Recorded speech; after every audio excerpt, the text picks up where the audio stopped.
नमस्कार दोस्तों इस साल बिहार में विधानसभा चुनाव होना है और विधानसभा चुनाव से पहले अलग अलग दलों ने अपनी गुणागणित शुरू कर दी है। इसी बीच बिहार में एक ऐसी खबर आई है जो भारतीय जनता पार्टी और नीतीश कुमार के लिए कहीं से भी अच्छी नहीं हो सकती। एआईएमआईएम के मुखिया असदुद्दीन ओवैसी की तरफ से यह खबर सामने आ रही है। इस खबर के मुताबिक ओवैसी की पार्टी महागठबंधन में शामिल हो सकती है क्योंकि ओवैसी ने इस पर हामी भर दी है। बिहार विधानसभा चुनाव में ओवैसी की पार्टी तेजस्वी और कांग्रेस के साथ आ सकती है।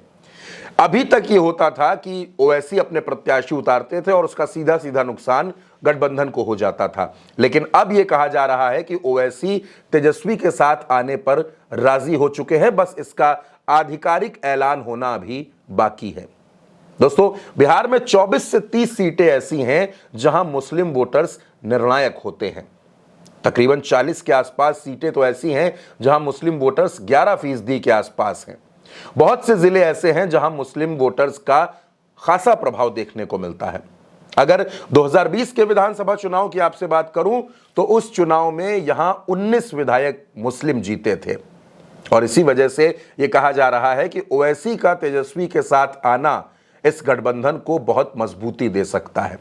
अगर ओवैसी आ गए तो तेजस्वी, ओवैसी और कांग्रेस, उसके साथ साथ वाम दल, ये जो एक महागठबंधन बिहार में तैयार होगा, ये नीतीश कुमार और भारतीय जनता पार्टी को हैरान कर सकता है, परेशान कर सकता है। कैसे कर सकता है उस पर भी बातचीत करेंगे। दोस्तों, ओवैसी अगर राजी हो गए तो ओवैसी जाहिर सी बात है कि 10 से 15 सीटों पर अपने प्रत्याशी उतारेंगे, चुनाव लड़वाएंगे और उसके बाद ओवैसी का पूरा सपोर्ट तेजस्वी यादव के साथ होगा। यानी वो मुस्लिम वोटर्स जो इधर उधर भटक सकते थे, चिराग पासवान या जीतन राम मांझी के खाते में जा सकते थे, अब वो पूरी तरीके से एकजुट होकर महागठबंधन के साथ खड़े हो जाएंगे। पिछड़े वर्ग के बीच में जो वहां पर ओबीसी और ईबीसी की जातियां हैं, उसके बीच में तेजस्वी यादव की, लालू प्रसाद यादव की लोकप्रियता है और साथ ही साथ दलितों को पाले में करने के लिए लगातार मेहनत कर रहे हैं राहुल गांधी। पशुपति पारस के भी इस महागठबंधन में शामिल होने की चर्चाएं हैं। पशुपति पारस जिस जाति से आते हैं वो बिहार में 5.5% के आसपास है। अगर पारस खुलकर तेजस्वी के साथ आ गए, इस अलायंस में शामिल हो गए, तो ये महागठबंधन जो बनेगा वो बिहार में भारतीय जनता पार्टी और नीतीश कुमार को सत्ता से बेदखल भी कर सकता है। यानी असदुद्दीन ओवैसी जो हैं वो इस वक्त बिहार की राजनीति में गेम चेंजर बन सकते हैं। दोस्तों, एक मुश्किल भारतीय जनता पार्टी के लिए यह भी खड़ी हो रही है कि मायावती ने सभी सीटों पर अकेले चुनाव लड़ने का ऐलान कर दिया है। मायावती की जो जाति है, जो जाटव समाज के लोग हैं बिहार में, वो 5% के आसपास हैं। बिहार में 2024 के लोकसभा चुनाव में करीब 5 सीटें ऐसी थी जहां मायावती के प्रत्याशियों को 5 से 6% वोट मिले थे। यानी मायावती भी एक बड़ा विकल्प है। हालांकि वो अकेले लड़ रही हैं, वो किसी के साथ नहीं है, लेकिन अगर मायावती भी चुनाव के बाद ये तय करती हैं कि उनको कहां जाना है और अगर महागठबंधन इस सरकार में इस स्थिति में आ गया कि वो सरकार बना ले, तो जाहिर सी बात है कि मायावती उसके साथ जाकर खड़ी हो सकती हैं।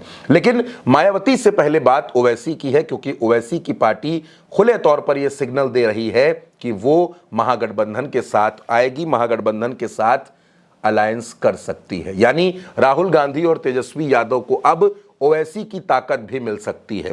दोस्तों, एक ऑप्शन पर और काम हो रहा है, वो है जेएमएम का, झारखंड का, हेमंत सोरेन का। अगर हेमंत सोरेन भी इस पाले में आकर खड़े हो गए तब तो जो आदिवासी समाज का वोट है वो भी महागठबंधन के खाते में आएगा। यानी जो तैयारी पूरी तरीके से चल रही है, अभी चुनाव की तारीखों का ऐलान नहीं हुआ है, लेकिन जो तैयारी देखने को मिल रही है उसके मुताबिक बिहार में महागठबंधन लगातार मजबूत होता जा रहा है और जैसे जैसे महागठबंधन मजबूत होगा, ये भारतीय जनता पार्टी की नींदें उड़ा सकता है।